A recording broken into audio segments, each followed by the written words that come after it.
Guys, आप लोग कैसे हैं? आ, आज हम लोग एक बहुत ही अनोखी कहानी सुनने वाले हैं, जिसमें एक लड़का है जो अभी 9th ग्रेड में जाने वाला है और उससे एक बहुत बड़ी गलती हो जाती है। बिल्कुल। और अब हम कहानी शुरू करते हैं। तो उस लड़के का नाम था निखिल और उसका एक दोस्त था, उसका नाम था अंबुज। अंबुज और निखिल दोनों 9th क्लास में गए। 9th क्लास में जाने के बाद उनको साइंस पढ़ने को मिला और उन्हें पहली बार केमिस्ट्री ऐसे पढ़ने को मिली कि केमिस्ट्री की जो लैब होती है ना, उसमें भी उनको काम करने को, सीखने को, एक्सपेरिमेंट्स करने को मिला। और इसके लिए उन्हें बहुत सारे अपरेटस मिले जिससे वो टेस्ट कर सकें, एक्सपेरिमेंट्स कर सकें। उसमें टेस्ट ट्यूब होती है ना, परख नली कहते हैं उसको हिंदी में, और बर्नर होते हैं, फ्लास्क होता है, बहुत सारी चीज़ें मिली। और उसके साथ साथ एक कैबिनेट टाइप मिला जो कि लैब के ही एक तरफ बना हुआ था। समझ में आया एकांश? मुझे समझो। बिल्कुल। तो उन्होंने निखिल को ये उनके अध्यापक ने कहा, उनके टीचर ने कहा, और निखिल को ही नहीं, सारे जो स्टूडेंट्स थे जो उस समय केमिस्ट्री लैब में थे और जिनको अपरेटस दिए गए, उनसे ये कहा गया कि आप लोग इन सभी चीज़ों का एहतियात से रखिए और बचा कर रखिए। ये टूटने फूटने भी नहीं चाहिए और ये चोरी भी नहीं होनी चाहिए। अगर ये किसी तरह का इनका नुकसान होता है या आपकी लापरवाही से ये चोरी होते हैं तो आपके ऊपर दोहरा फाइन लगेगा, दोहरा दंड लगेगा आपको। ठीक है? तो ये दोहरा दंड कैसा था? एक तो स्कूल जो है आपको ये मानकर कि आपको अपनी चीज़ों की परवाह नहीं है, आपको थोड़ा दंडित करेगा। समझ में आया?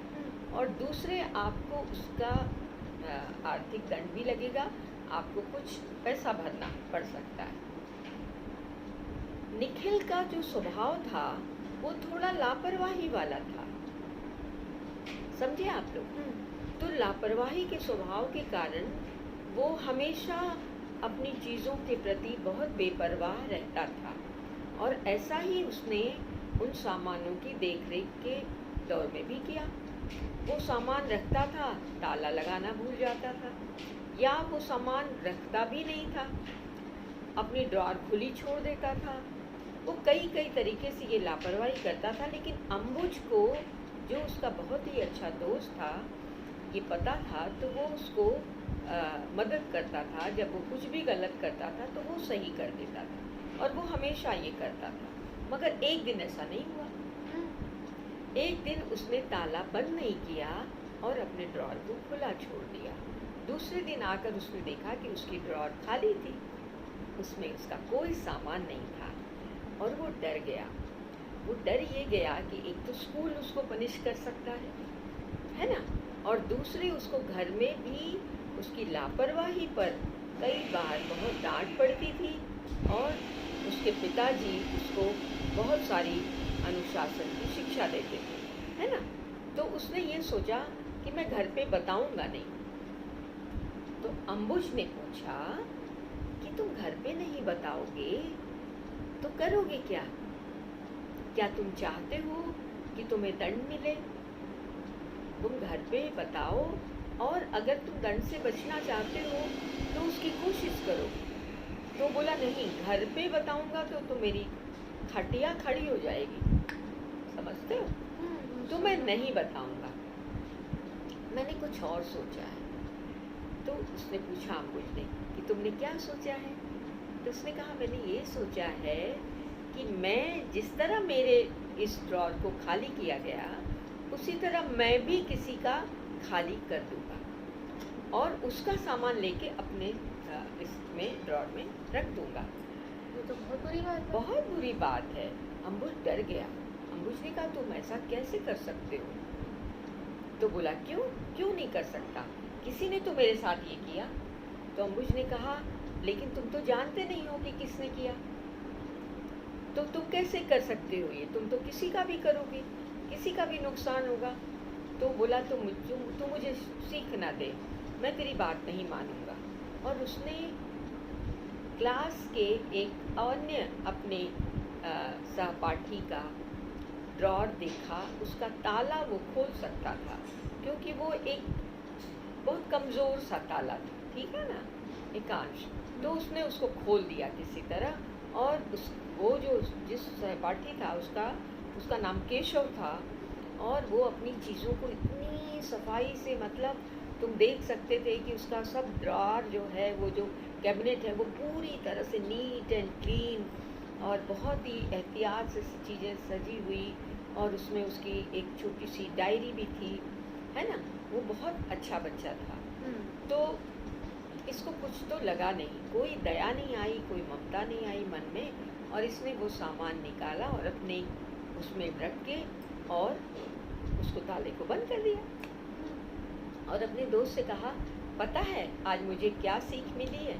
तो अम्बुज ने कहा, अब तुम्हें इतनी बड़ी चोरी करने के बाद भी कोई सीख मिली है? तो उसने कहा, नहीं, मुझे मिली है, मुझे ये सीख मिली कि अब मुझे रोज़ ताला बंद करना है। तो खैर, उसके बाद जब केशव आया, और केशव ने एक्सपेरिमेंट से पहले अपने, और ताला इन्होंने बंद कर दिया। वो ताला ऐसा था कि ऐसे दबाओगे तो बंद हो जाएगा, ठीक है।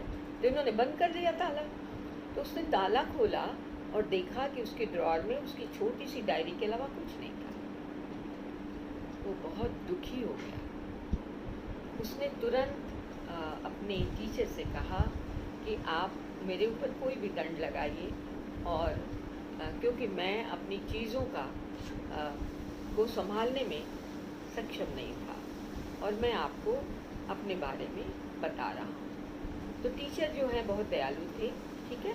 उन्होंने कहा कि लेकिन तुम्हारा ताला बंद है।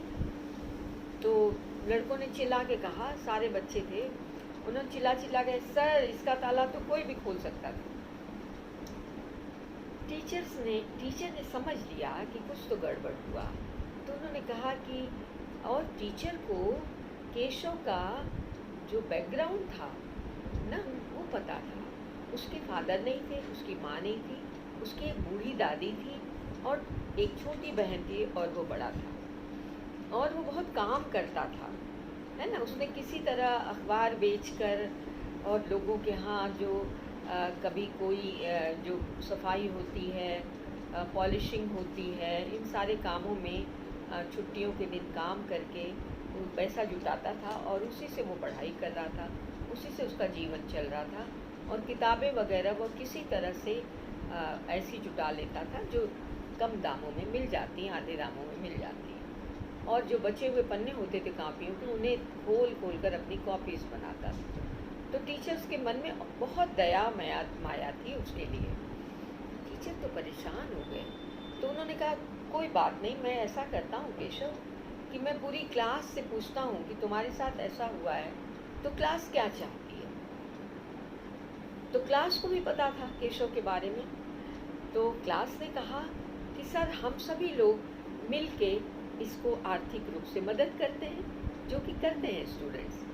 तो केशव ने खड़े होकर कहा कि नहीं, मैं ऐसी मदद नहीं चाहता, और मैं जीवन में कभी ऐसी मदद नहीं चाहता।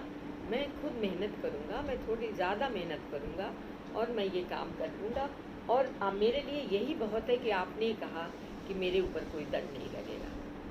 तो टीचर ने कहा, नहीं, हम जानते हैं तुम बहुत ओबीडियंट हो, और तुम अच्छे हो, क्लास में पढ़ते भी अच्छा हो, और तुम्हें बहुत आगे जाना है। हम सब तुम्हारी मदद करना चाहते हैं, लेकिन हमने आज तुम्हारे अंदर जो सेल्फ रिस्पेक्ट देखी है ना, वो बहुत हमें प्रभावित कर गई। और सारे बच्चों ने खड़े होकर तालियां बजाई। ये सब देखता रहा कौन? केशव नहीं, केशव को निखिल भी तो देख रहा था, उसकी क्लास में था, और उसके अलावा अम्बुज भी देख रहा था, और अम्बुज के आंखों से आंसू बह रहे थे। तो निखिल ने अपने दोस्त को देखा, और उसका मन भारी हो गया, और वो खड़ा हुआ, और उसने सारी बातें बताई, और उसने कहा ये मेरी गलती है, और मेरी कई गलतियां हैं, और मुझे आज समझ में आया है कि चाहे जो हो जाए, हमें किसी को नुकसान नहीं पहुंचाना चाहिए। और हमारे अंदर सच बोलने का साहस हमेशा रहना चाहिए। ये एक्चुअली बहुत ही अच्छी कहानी थी और हम सब लोग के एक मैसेज लेकर आते हैं कि सच भी बोलना चाहिए, बट उस सच को ऐसे बोलना चाहिए कि हाँ, उसका जो असर पड़े। उसका असर पड़े। हम लोग कुछ बिल्कुल। भी सच नहीं बोल सकते। बिल्कुल। तो एकांश, हम लोगों ने आज एक छोटी सी कहानी के साथ दादी एंड ग्रैंडसन्स को फिर से यहाँ Revive कर प्रस्तुत दिया किया है, रिवाइव किया है, और आगे भी हम ऐसी कहानियाँ सुनाएंगे आपको जिसमें आपके लिए प्रेरणा भी हो। बहुत बहुत धन्यवाद। और मैं आपको एक चीज़ बताना चाहता हूँ, दादी ने यहाँ पे अपना एक ब्लॉग शुरू किया है जिसके लिंक्स हम लोग के डिस्क्रिप्शन में होंगे। तो अगर आप देखना चाहते हैं तो आप उन लिंक्स पर क्लिक कर दीजिए और आप उनके ब्लॉग पे पहुँच जाएंगे। बहुत धन्यवाद, बहुत धन्यवाद।